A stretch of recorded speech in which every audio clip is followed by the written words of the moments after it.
What's up, guys? Blackboard's here, and welcome back to my channel. Today we're back on FIFA 2020 with the launch career mode.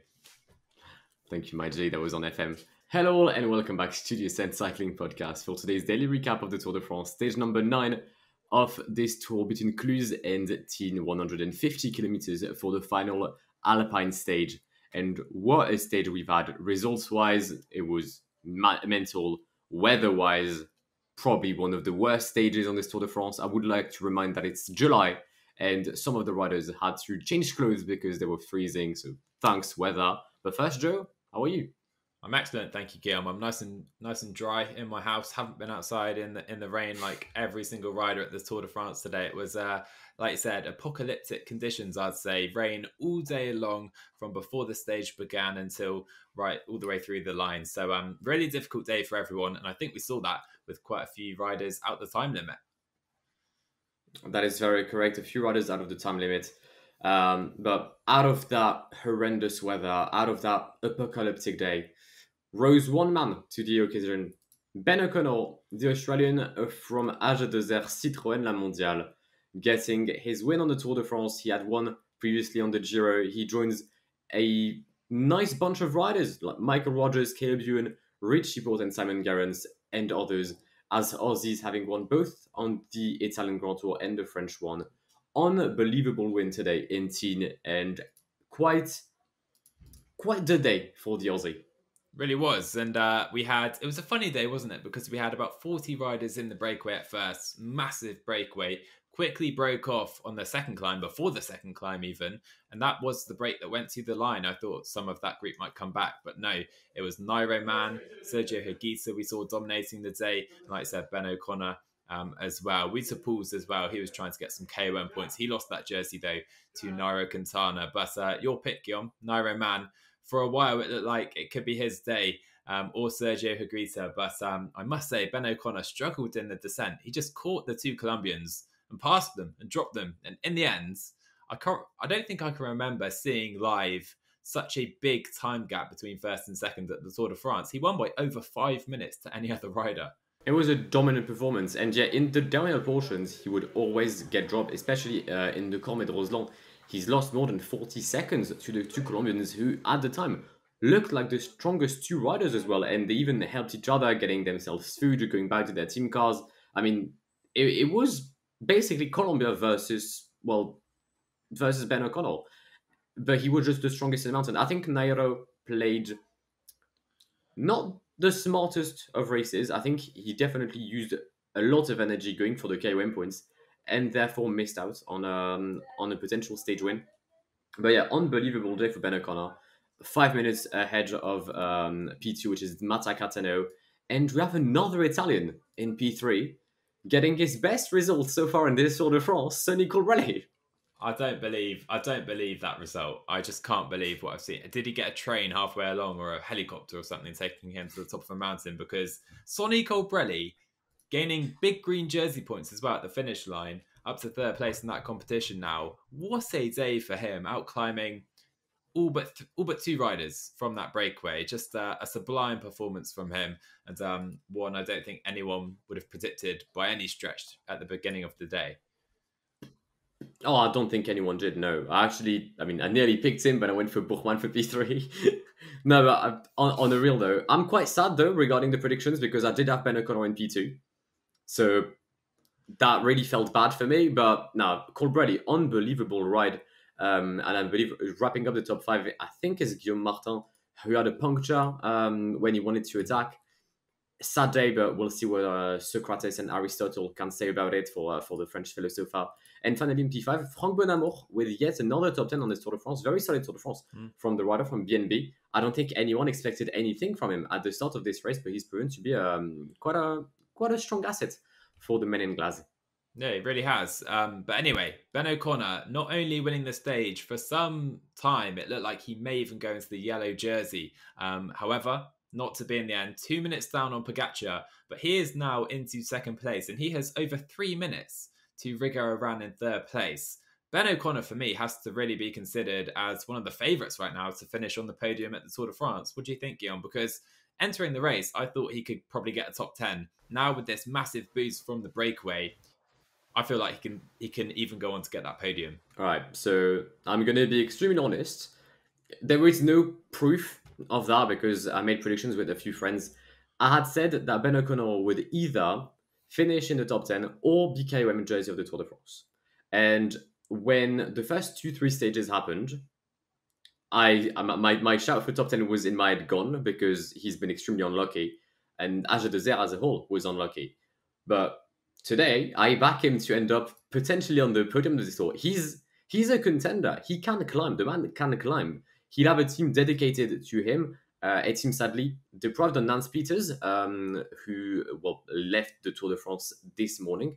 But I think he genuinely has a chance at top 5, and the rest of the competition doesn't look that dominant except from Tadej Pogacar. Mm-hmm. So with 3 minutes, he's a decent time trialist, not the best one, but he's decent in this solo effort. Yeah, I think Ben has a shot. Yeah, I'd actually say he's my favourite. He's my favourite to finish second right now. Like with that time gap, 3.5 minutes to anyone else really. Ran, he might lose a minute on Vonsu, he might lose a minute here and there, but I think he can definitely hold that podium position, and I don't see any reason why he can't do that, to be honest. But you mentioned Nance Peters, one of many riders to leave the Tour de France today. We had Arnaud Demar, we had Brian Coquard as well, 2 sprinters who were over the time limits. I saw Nick Delamini from Quebec at Assos. He was well over the time limit, but battled all the way to the line. Awesome to see from the South African. But quite a few DNFs today, as well as Tim Merlier. Indeed, and also a few DNS, mainly Primož Roglic, last year's runner-up of the Tour de France, saying goodbye to the Tour. I think it's a tough day for Jumbo Visma. We'll get into that in a few seconds. But yeah, a lot of DNFs. I mean, Arnaud Demar looked terrible. Yeah, terrible. Looked out of it. When he crossed the line, he just sat on the saddle, arms on the handlebar. The UCI could potentially ban him for actually having the arms on the handlebar because that's quite risky at the moment, even though he was stopped. And yeah, Jacopo Guarnieri as well, bringing out of the race. Nick Delamini, I think he finished a couple of minutes ago, and it's currently 7:30. Yeah. So more than 2 hours after good old Ben O'Connor. But yeah, a tough day, and I think one of the strongest images I've seen on this race today was Mark Cavendish crossing the line with Tim de Klerk and Michael Morkau in tears, and he looked like he had aged 10 years out of that stage. Unbelievable. This image, and Julien Alaphilippe having to change on the side of the road because his entire body was frozen cold.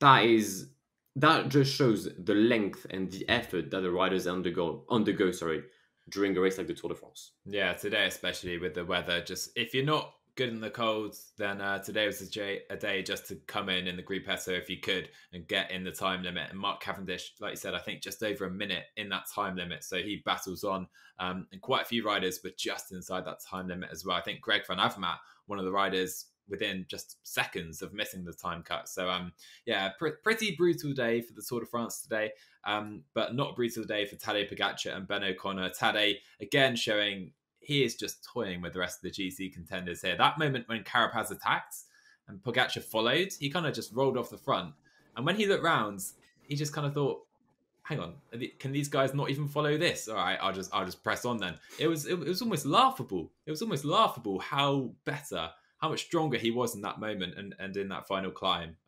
Unbelievable, Guillaume. He was flying. And I think there was one thing that kind of shocked me. At the start of the climb of Tignes, right? I mean, maybe 2 kilometers in, the gap was 8 minutes to Ben O'Connor.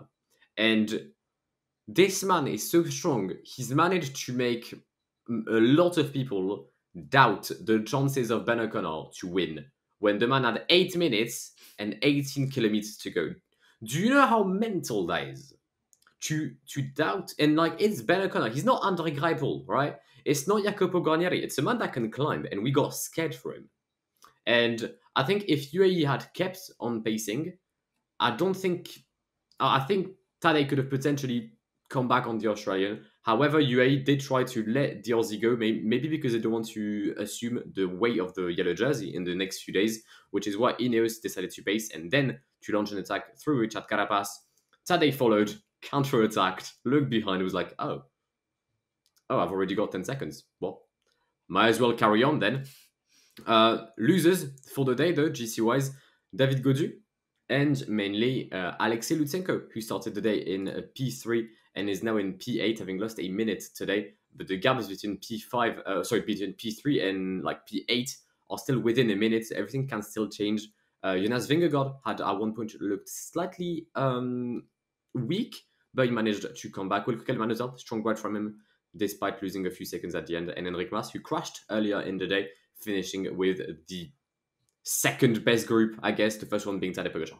Anyway, looking ahead to stage 10 of the Tour de France, which does take place after the first rest day tomorrow at the time of recording this, but it's another sprint stage, really. Albertville to Valence. Albertville has been on the Tour de France many occasions, actually, in the past few years, past 10 years. I think it's been 5 times a start location for a stage, but it looks pretty set to be a sprint. We do have a couple of minor climbs, Guillaume, but I don't think they're going to have a big impact on things. However, we could see Bora, Bahrain, as well as Bike Exchange try and maybe attack Mark Cavendish on those climbs. Without Merlier in the race now, Zamar, the only rider they're going to try and target is Mark Cavendish, and they can't really bring him to the line as they have done at the previous sprint stages. So for me, I think we could see those 3 teams in particular try to drop Mark Cavendish on the minor ascents we have here. I think they will. I think they will try to do so on the well, it's not exactly a climb, but it's in Beauregard-Barret, which is 30-40 kilometers away from the end, 5 kilometers, an average of like 4%, I think. But it's their only chance to actually drop him because, well, the Col de Cruz is way too far down to try and do anything. But Colbrelli looks strong today. Matthews was in the breakaway. Peter Sagan is the latest winner in Valence. He won there in 2018 ahead of, I believe, European champion Alexander Kristoff at the time, but could be wrong. But I think we'll see a mass sprint. However, you've just mentioned one thing regarding Alpecin. Jasper Philipsen just went from a Mathieu van der Poel and Tim Merlier lead out to Peter Vakoc and Christian Zbaragli. Welcome to Continental. Welcome to Continental. Oh man, yeah. His at least he's going to be leader for sure this time, right? At least there's no questions of that. At least he's got that going for him. But what do you think? Is Cavendish getting to the front in the front group? He struggled today, but he does have the rest day. So for me, I'd say he's going to be there for the sprint.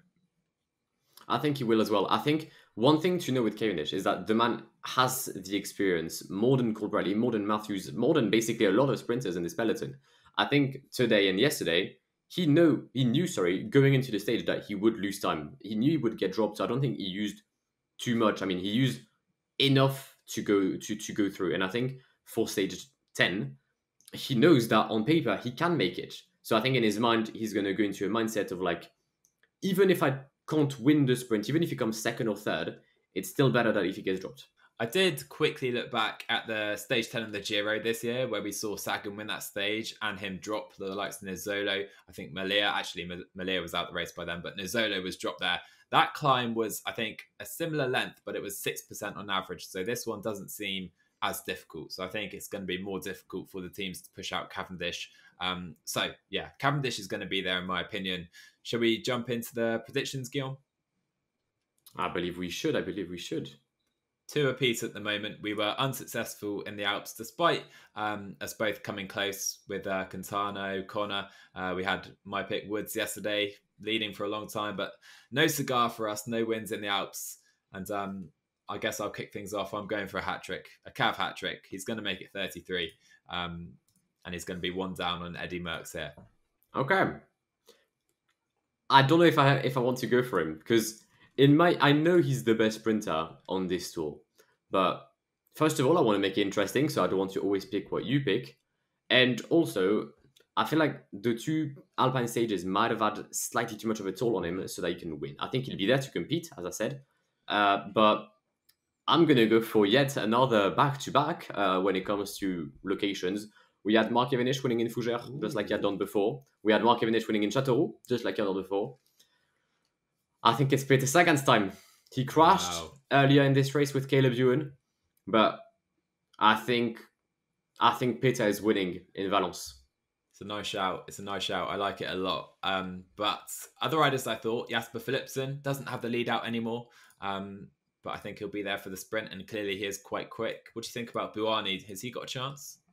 I think he does. I think he's got a very solid chance of being second, because that's basically the ceiling when you're from Arkea Samsic on this Tour de France. But I think no, we'll have Peter Sagan winning ahead of Nasser Boigny, and I'll throw in a case ball for P3. All right, I'll go second for Wout van Aert, who we haven't mentioned yet. I think we'll get seconds, and I'll go for second, third in this sprint. I think there is a corner around 400 meters to go, kind of quite a sharp right-hander. So I think the lead out's going to be quite pivotal here. I think Koenig have the best lead out. So Wout's my pick. But that, nevertheless, is going to wrap up this daily recap. We do hope you've enjoyed it. If you did, then please do leave a like down below and subscribe over on the YouTube channel. If you're listening to your respective streaming platforms, then make sure to give us a follow there. But we will see you not tomorrow, but in 2 days for stage 10 of the Tour de France between Albertville and Valence. Joe, do you have a final word for us today? Ben, he's on the podium. And he's staying there. All right, see you guys.